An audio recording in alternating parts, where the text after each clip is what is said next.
ہم چور ہیں، کتاب چور ہیں، مرغی چور ہیں، بکری چور ہیں، بھینس چور ہیں، فرنیچر چور ہیں۔ جب زندگی کی شروعات ہوئی تب کانگریس کا انعام ملا، اب زندگی انتہا پر ہے تو کانگریس کے دشمنوں سے انعام ملا۔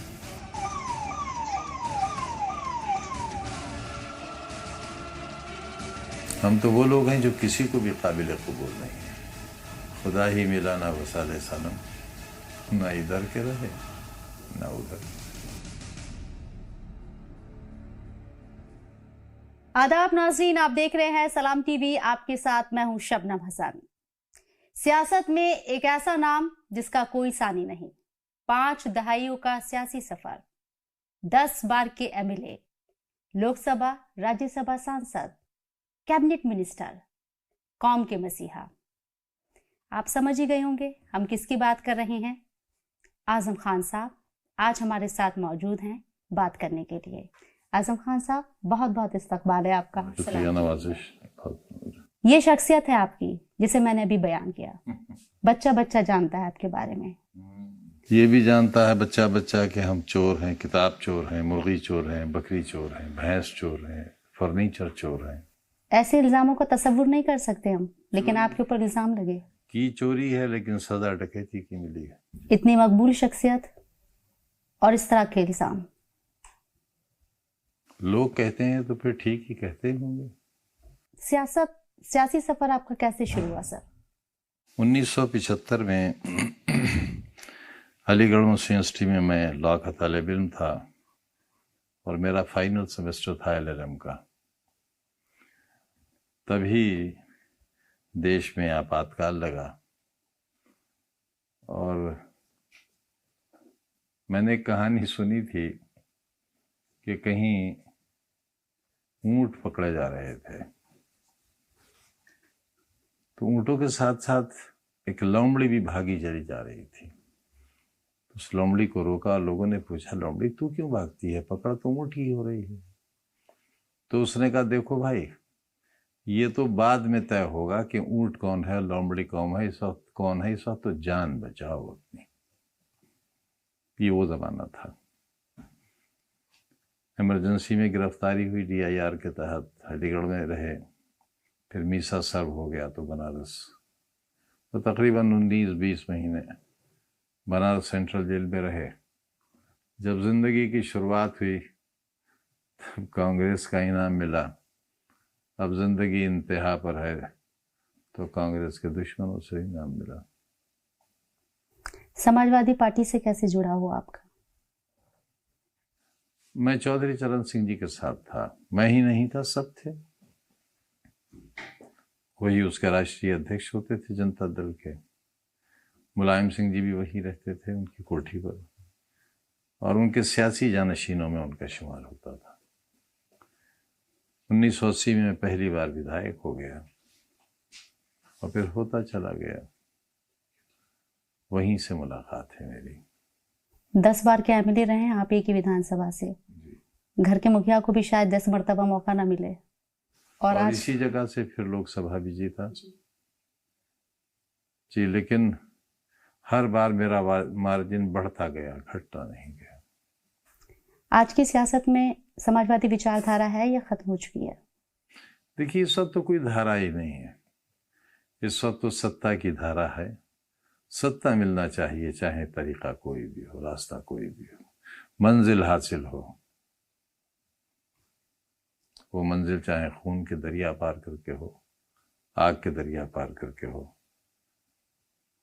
نفرت کے بازار لگا کر ہو، یا محبتوں کا سودا کر کے ہو، ستا ہو۔ 2017 کے بعد اتر پردیش کی سیاست بالکل بدل چکی ہے، کیسے دیکھتے ہیں؟ دیکھیے، یہ سب کام ایک دم نہیں ہوتا۔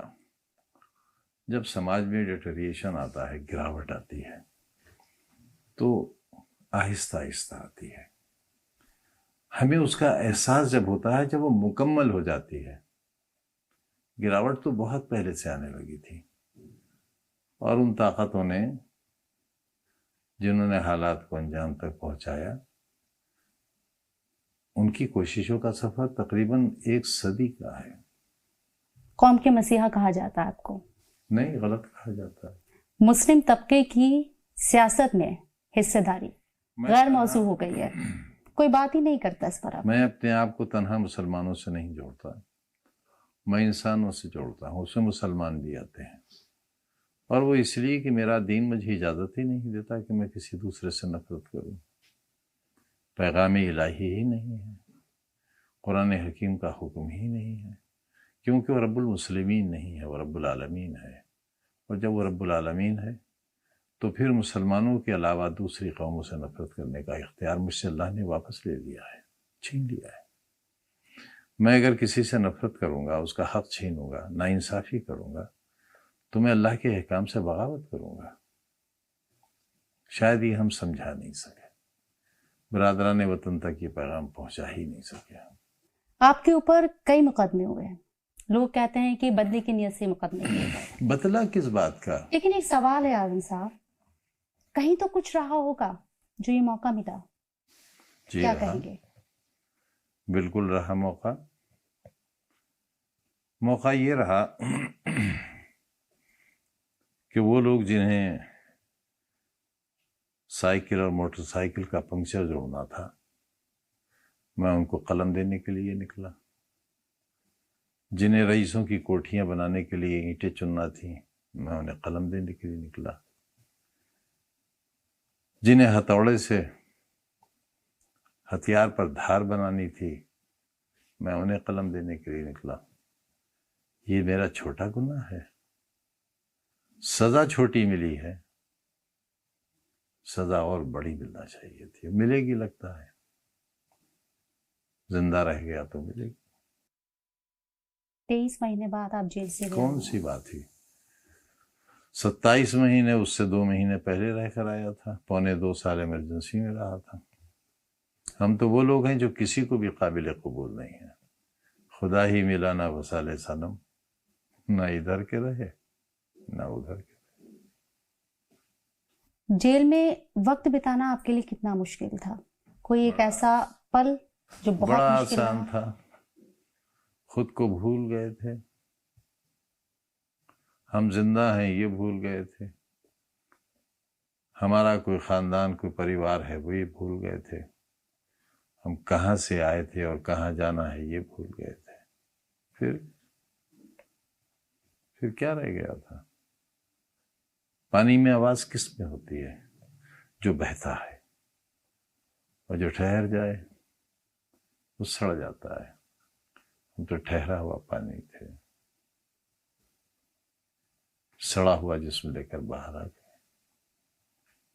آپ کے میں نے انٹرویو دیکھے اس سے پہلے کے، آپ نے اس کوٹھی کا ذکر کیا. 7x11 اسی میں ٹوائلٹ تھا، کوئی کھڑکی نہیں تھی، کوئی وینٹیلیشن نہیں تھا. اکثر لوگ سوچتے ہیں یا عام لوگوں میں ایک نظریہ ہوتا ہے کہ نیتا ہیں، وی آئی پی ہیں، جیل میں کچھ خاص سہولت مل جاتی ہوگی. جی ملی تھی، خوب سہولت ملی تھی، تنہائیاں ملی تھیں، اکیلا پن ملا تھا. ہم بھیڑ میں رہنے والے لوگ کبھی کبھی تنہائیوں کو ترس جاتے تھے، تو دل بھر کے ملی تھی. گندگیاں ملی تھیں، سانپ بچھو بچھ کپڑے ملے تھے. آس پاس کی کوٹریوں میں لوگ تھے آپ کے؟